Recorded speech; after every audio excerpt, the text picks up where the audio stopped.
Welcome back to the Sunday Leagues Investors channel. My name is Brian, and today we have another great guest, and it's a returning guest. Pierre has been one of the best people to talk to, especially when I got into the hobby. And we have a special topic in mind. We haven't really been able to get somebody that actually experienced the Goldin auction experience personally and actually talk about it publicly. So we have Pierre from soccer_town_cards. If you guys don't know who he is, just check out his account and then you'll be very familiar very quick. What's up, Pierre? Hey, Brian. Thanks for having me back. Yes, sir. Yes, sir. That high-end talk a while ago, I think that was like almost a year. 6 months? Okay, I don't know. Yeah, I just equate anything past 5 months as like a year. But that talk was insane because I remember you telling us how high end is a sleeping giant, and I feel like it's still a sleeping giant. We're just super happy. At the end, we're gonna show some really cool high end stuff. But before that, though, you submitted some big cards to the Goldin Auctions. And I was just curious to see your experience, and maybe this could help some other people, because a lot of times people are asking, should we go PWCC? Should we go with Goldin Auctions? And it's a very interesting dynamic because PWCC has changed a little bit. But but Pierre, would you be able to talk about some of the cards that you submitted? Because when you showed me, I was like, oh, this is super exciting. Yeah, it was exciting. I mean, when I saw the January auction, and I saw how much the cards were going for, and then subsequently again the next month the auction, I was like, I got to get in on this. It was the right time for me. I mean, everyone has a different time. People like to hold on to stuff, but for me personally, I was like, you know what, I'm going to submit a few of these cards. And I selected Goldin because lots of the high-end stuff he's been getting a lot more money for. And I know we talked before, there was a lot of soccer stuff this month go around. Some stuff probably got for deals, but for high end stuff, I would consider anything probably 25 grand or higher. I would still do it through Goldin. It'll be interesting to see the new platform for PWCC, and how that basically is a straight on competition with all these auction houses, Heritage, Goldin. It's basically going straight at them. And they're doing Premier as well. So it'll be interesting to see how that goes.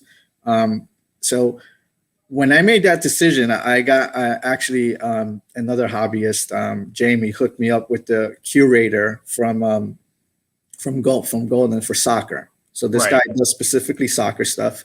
And we connected, and in the course of a day, we went over what's going on in the hobby. So he gave me some insights on what's currently, who the buyers are, the international buyers, the fractional buyers, just an insight of, why these cards are going for so high value.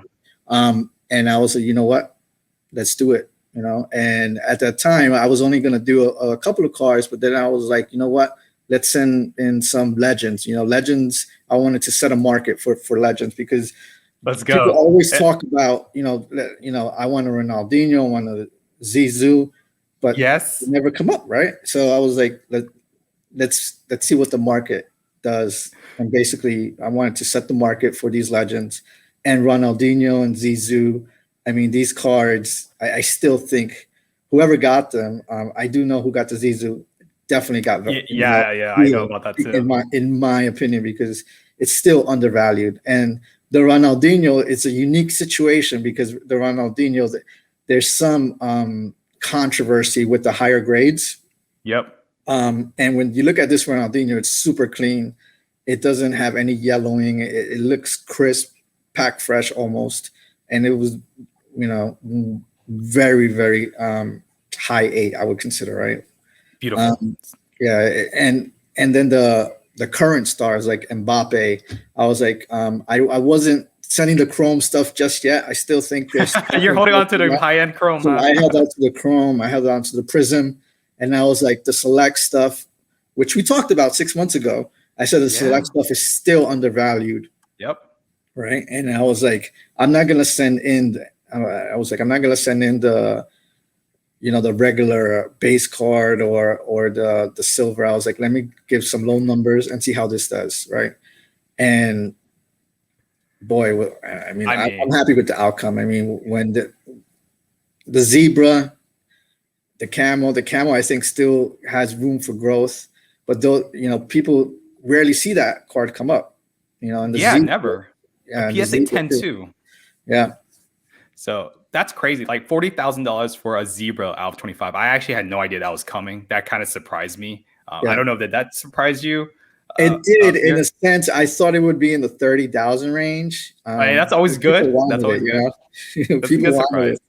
it. Um, Well, I actually, there's a lot of points that you pointed out that I didn't want to interrupt, but I definitely want to bring back. I think one of the things that you're talking about was how Goldin Auctions, when you're considering Goldin Auctions, I think you're saying how if you're going to submit a card, think if the value is over $25,000, then Goldin Auction is right for you.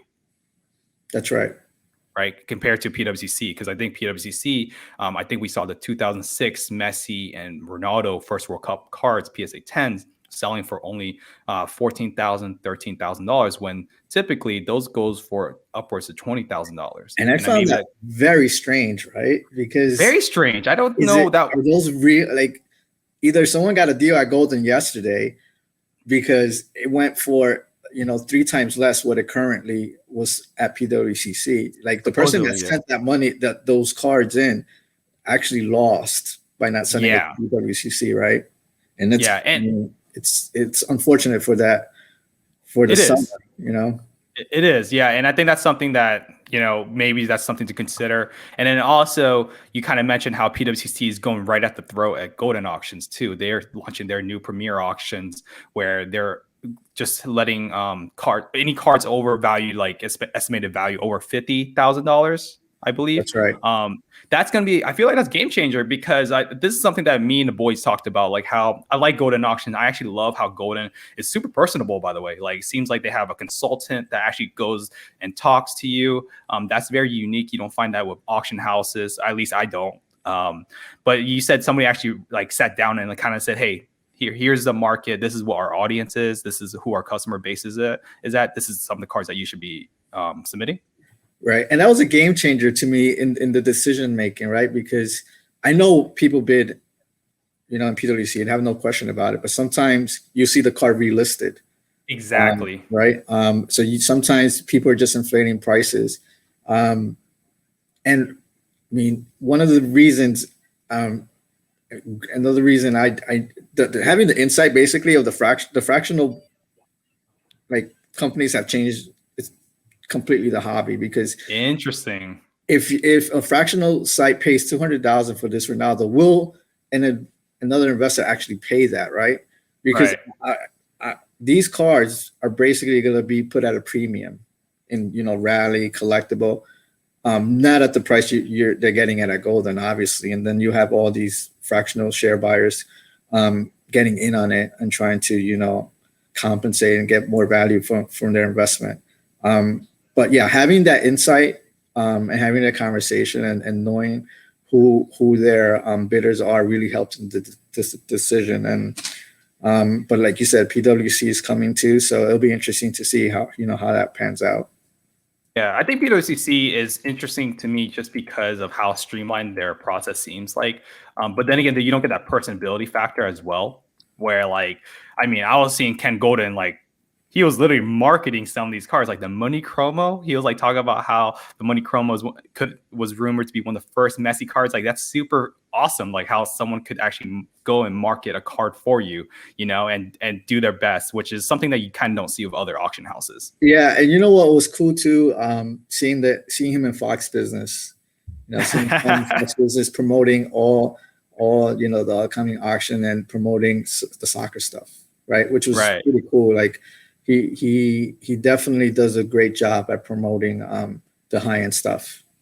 Right. Yeah. And so another question I want to ask you was, did these sales reach your expectations overall, or was it more like, was it over your expectations, or was it under? It was a mix. For the most part, it met my expectations. The one that didn't was the CR7 sticker. The CR7 sticker. Yeah, let me get there. When you look at the population, it's a Pop 22, and it went for $96,000.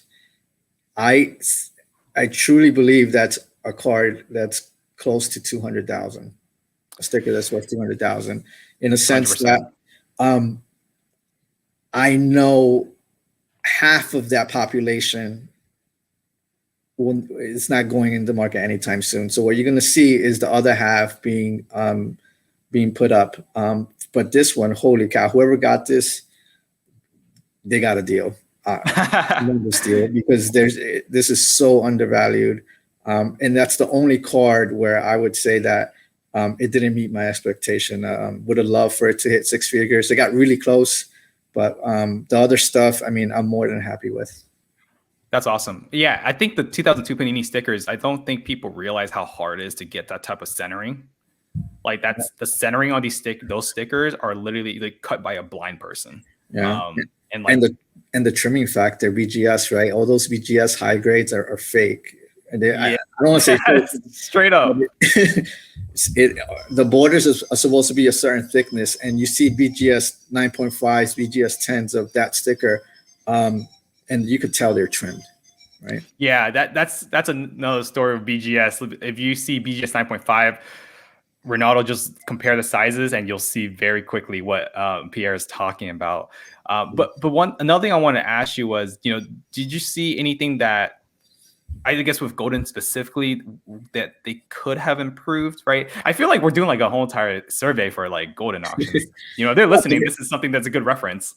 No, but I'll tell you what, they're very good. Like, I know the social media guy, Eric, the curator, is super awesome. Art, and Ken, I tagged him in all my stories, and he's awesome. Like, he'll promote the cards as much as he could. Like, he would redo the story constantly.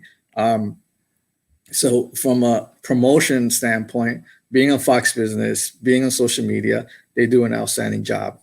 And again, what I want to mention is high-end cards. They're definitely awesome for high-end cards. What I saw in this auction was a lot of soccer stuff being submitted, lots of boxes, lots of cards not going for what people were expecting. Because some of these buyers are not, you're not going to have that same bidding population that you have from PWCC. And sometimes you have to think about that. If you have a $10,000 card, is it worth to send it to Goldin?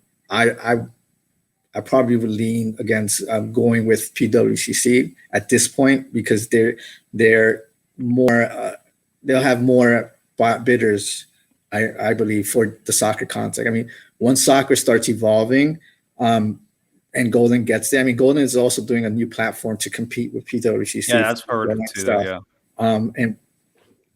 But anything high end, and for soccer, I would say like the 25,000 or anything higher. They're definitely awesome promoting those stuff. I constantly saw other stuff for anything like baseball, basketball.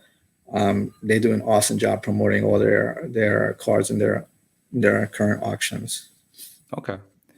And one thing I wanted to point was, I guess we were talking a little bit, was the 2004 Mundi Chroma PSA 10 Messi selling for $59,000 with the estimated 23% buyer premium.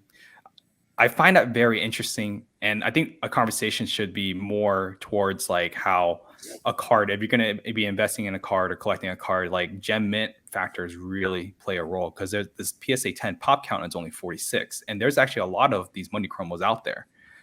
Right. You know what's interesting is that I think we were touching on this earlier, the premium, the gem mint premium versus the PSA 9, the gap has definitely widened, especially wide, yeah. Especially in Goldin Auctions. Like a PSA 9, I presume right now just went up, obviously, because of the sale of this one. But before yesterday, it was less than 10 grand, right? You probably get it for like $6-7 grand. And prior to that, 6 months ago, when I showed you this card, a PSA 10 probably would have even gotten 10 grand. No. It's crazy. Everything you talked about in the high end video. If you guys want to search that video up, it's one of our very first interviews. Check that out, because it's all the things that's been talked about has come to fruition or still coming to fruition. But that Mundi Chromo, even a PSA 9, Luigi had a shot at it for $2,000. Can you believe that? Like, I mean, it was these were just chilling on eBay. Like the PSA 8, me and Bob were not as bright. We're just like, hey, let's just buy for 400, flip it for 800. You know, you see how that went. But you know, so I think a PSA 10 premium is something that, like, especially for alternative rookies, I'm just super interested how a gem mint percentage. If you don't know what I'm trying to say, is basically the percentage of a PSA 10 that pops up in the PSA registry. Like, look at this 2006 Panini World Cup candy. It's only 13, and I don't believe it's going to. I mean, it will grow because I mean, our subgroup, everybody's like literally submitting that. But I think in general, these stickers with high pop counts, I mean, high PSA 10 grades are really something that I don't know, I'm paying attention to more. Yeah, the premium factor, especially on those like Messi's, Ronaldo's, are always going to be there. I think, especially with fractional sites being more into soccer and high end investors. I mean, there was a private sale done for that Halan, amazing sale. It was like 250K. And prior to that, at Goldin, I think it was a $125. And again, this is a prospect, right?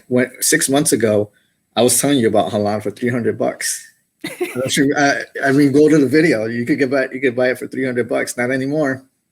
Nope. No, I remember those days. I remember. And you know, it's really funny. Even when Holland was going through the ranks, like Salzburg, and he just made that transfer to Borussia Dortmund, people were still saying his prices were baked. You know, like they're like, wow, this he's, you know, he plays for Norway. He's not going to go to the World Cup. You know, that could be true as well. But at the end of the day, if you still keep performing, your price is still going to go up. Yeah. Regardless. And what people love about him is he's a scoring machine, right? A machine. Yesterday, brace. When he goes to one of the premier clubs, his prices will again go up. So it'll be interesting. It'll definitely be interesting. Yeah, I think I was looking at the KPMG financial stuff. I think Chelsea and Man City, they're in very good financial situations. I mean, I'm not a finance guy. I know you are, but but yeah. So last thing I want to ask you was, you know, did you pick up anything, by the way, or were you just sitting back and relax? I didn't pick up soccer. I did pick up a Mariano Rivera autograph, 1/1. Oh my God! Last night. It was just chilling there, by the way. That's another thing. Even for other sports, it happens. This 1/1 went only for $400. And I was like, really? I'll take it. What? A 1/1, $400? People are selling 1/1 team cards of Prism, EPL Prism, for $1,000. And we're talking about Mariano Rivera. Yeah. It was I got a real deal on that one. And again, it goes back to the, you know, Goldin, definitely great for high end, and just consider if you don't have that high end stuff, just consider, you know, sending it somewhere else. You know, right? That would just be my advice. I mean, if you want to go through Goldin, they're excellent, you know, with promotion and dealing with stuff, and you could learn firsthand. But I mean, you saw how my stuff did last night. I mean, I'm pretty pumped up about it. So good time. Dude, it's just crazy you sent all those in. I love how you're like, hey, I'm just set the market for everyone. I was like, thank you. Thank you so much. So if you guys are wondering why your money chroma went up, just thank Pierre. Well, before I said the last thing, but we did have a quick story that I wanted to just touch up on. You told me a really cool story. You know, you're selling all these cards, and I asked you the question, like, you know, what were you planning on doing with this money? You know, and I guess you could share that, because I thought it was such it's interesting, because like a lot of times people come into the hobby for different goals, but sometimes, you know, you just never know what you could get with this stuff. Yeah, I mean, the sales yesterday, I mean, those 8 cards almost got $500,000, which is insane, right? $500,000 in sales. It was like 497. It was pretty close, and most of those funds, I mean, a big portion of it, I'll be doing 529Ks for my kids' college funds, so they don't have to worry about taking out loans or worry about, you know, what college to select because it's expensive. So I'm definitely doing it for the future, for their future, and then you know, invest the other stuff, whatever's left over. whatever's left over. I mean, college is very expensive, so. But yeah, it's just an amazing story. You know what you can do with cards, right? Like I've heard a lot of different stories, and this is just another story. How like I've heard a lot of stories where people would sell a card to me, and they'll say, "Hey, this is actually their down payment for their home." You know, and it's like, wow, it's like crazy what cards can do for us. And we never, I don't know, did you expect this to ever happen though when you're collecting cards? Because you collected cards like way back where no one was really thinking about cards. Yeah, yeah, yeah. I mean, I never expected it to hit the six figures, to be honest with you. Wow. I didn't. And then something happened after our conversation 6 months ago. The market just leaped to a new level in January. That January, it just, and I was like, you know what? I got to get on this ride. And I was like, I got to stop looking at people saying, yep, look what I sold my card at. And right. I was like, you know what? Let me just move some of my stuff. And I mean, the market, I think it'll be like this for another 24 to 36 months, to be honest with you. Absolutely. It's all setting up to be like that. You know, Yeah. I know a lot of people are asking me, you know, the market's so hot, will it ever cool down? I mean, it could cool down, but of course, there's just without question. I mean, there were dips in November, December. They were dips. December, that dip was crazy. Some of those cards were so you can't even use that as comps at all. Yeah, and it's going to be like that. It's not going to always consistently go up. There'll be dips between now and the end of the year, without question. Yeah, and overall though, it's the market will continue to keep going up. So I think that's very important to people because I think long term. I think people look at week to week basis, and you know, I think we're kind of guilty of that too because we like to track week to week stuff as well. But it's just putting perspective, a long term value. It's just crazy. But we're gonna wrap up. I know you said you have some on card autos that you want to show us. Let's talk about that. Yeah, you know, you're so gung ho about on card autos, high end. I'm starting to see other people around us buying high end. Like there's someone I just saw someone buy a national landmark, Messi with a on card auto 2018 Prism. That's actually a card I really, really want. I know I talked to you about that. We talked about that, and yeah. I couldn't get it. Go ahead. What happened? Was it a trade? The trade didn't. Yeah, it was a trade. So, you know how sometimes you put in a card for a trade in a picture, but you kind of don't want to trade it, but you're like, hey, if they trade the farm, you know, they'll be open to it. That's basically what happened. You know, he kind of left it in there in the photo a little bit, and he wanted the farm. And I just didn't have the farm for him, or at least I didn't want to give him the farm. Gotcha. You know, it was just too hard. You know, but yeah, let's talk about high end though. Well, so I think we talked about it a little bit 6 months ago. So Neuer came out with a couple of interesting series, right? So Neuer did club autos. Yes. Right? They did club autos, and then they did country autos, which are again interesting. And this one's a color version and black and white. I mean, and it's, I mean, this is from 2016, believe it or not. So nice patches, nice on card autos, and then the iconic set. If you have a Ronaldo or a Messi of this, forget about it, dude. You're like six figures twice over easily, because this set is it's very iconic. The Spotlight. Right? It's like the Eminence. It's like Eminence Light to me. Like that's another set, like Eminence. Yeah, these hardly come up for sale. I've never seen that. Yeah, I've never seen the yellow marking. I usually see the one that you showed me with the white background. The gold stuff. And then there was another series called Immaculate, the first round, right? And that's the one I think I talked to you about. The other ones, which it was filled with on-card auto. Sorry for the glare. Right? No, that's great. And then is that boot worn? Yeah, boot worn auto, and the player worn. This is player worn. Oh no, sorry. This is a match worn, and this is the player worn. Yeah, okay. The boot is the match worn. The player worn. I mean, still pretty awesome to have. It's not to stop me from buying the on-card stuff. And then Flawless, right? Flawless has a lot of interesting series. So I'm not sure if you know this player, but he was a Colombian midfielder. Valderrama, yes. Yeah. Yes. So I tried to get the number 10 of 10 on gold stuff for him, and I was pretty successful. These are both 10 of 10. I'm not sure you could see it, but that's matching his jersey number, right? Exactly. Yeah, that's important. Like, can we talk about that real quick? I just sure. learned about the 10 of, I learned how, like, there's little subtle things that you should look out for, like matching the jersey. I know some people are like, oh, that's such a new thing, but like, people pay a major premium. So if you have a numbered card, if you can match the number, sometimes it's even better than like a lower grade or a lower number. Yeah, and without question, I pay a premium easily for match number when I can. But without question, it's one of those niches that people are really into. I'm guilty of being one of them. You know? Yeah, you're the ones that's like bidding out everyone for that one. Yeah, and then Pitch Perfect. This is another set series from Flawless. Flawless is beautiful.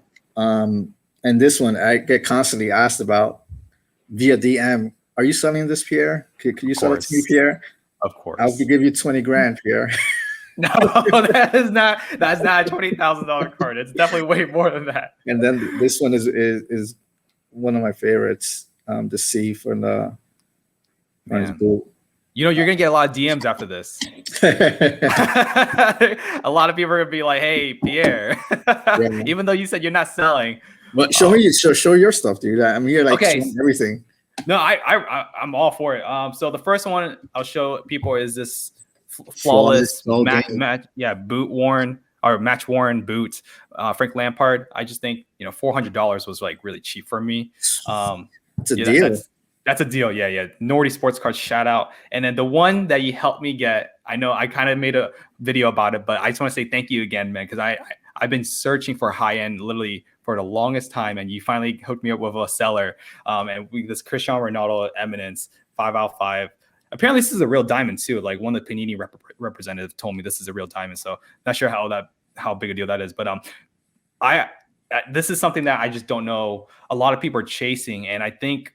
What do you think, Pierre? Do you think $15,000-$20,000 is still a pretty decent deal in the long term, or how are you Without thinking? question. Right? Yeah, that's what I was thinking. Yeah, I mean, these are GOATs, right? Ronaldo, Messi, Maradona, Pele. Those guys are a different level. Different tier. Yeah. And it's still 20,000, 15,000 is still deals for them, because long term it'll be 3x that for sure, easily. And also, I mean, there's some sticker stuff that I also do have. I don't have a lot of it because I prefer the on card, but having the Prison 2014 stuff. Yeah, there we go. Yeah, there we go. Exactly. I mean, that's just one of the classic, things. And then this is the Lost Rookie. Oh, so you have one of those. Nice. Let's go. Those are expensive now. Yeah. Well, I'm looking to grade it, but I probably won't see it to 2022, so that's why it's still in my house. Yeah, I mean, you might as well hold on to it. You don't want Messi to be in MLS, and then there's some Legends players, dude, that I just quickly want to go over. Like, the Stefano's deceased. Obviously, you can't get his signature, so whatever you have out there, when you see signatures and they're authenticated by a third party grader, definitely go for it, because those don't come up often, right? Interesting. Okay. Can you explain more of that? Sorry. So third party grader is, what do you mean? Like PSA authenticated? Yeah. So this is PSA. Okay. The old slab. Okay. Gotcha. And then Beckett, Raul on card. He does stickers now. And this guy doesn't sign anything. Oh, is it on? The best thing to do. The best thing to do is to try to get it authenticated if you can. And then the Brazil connection. I mean, I love their autos, nice and crisp. He signs now just R9 for Panini. I mean, this dude, right? He doesn't do the full auto anymore because obviously it's so many stickers on a sheet. Yeah, I was gonna say, it's not practical to be doing your whole entire name like that. Yeah, and then the tobacco card I ended with this. The GOAT. Pele, man. Yeah. I need a Pele auto for myself. You definitely. I mean, you have to have one in your collection.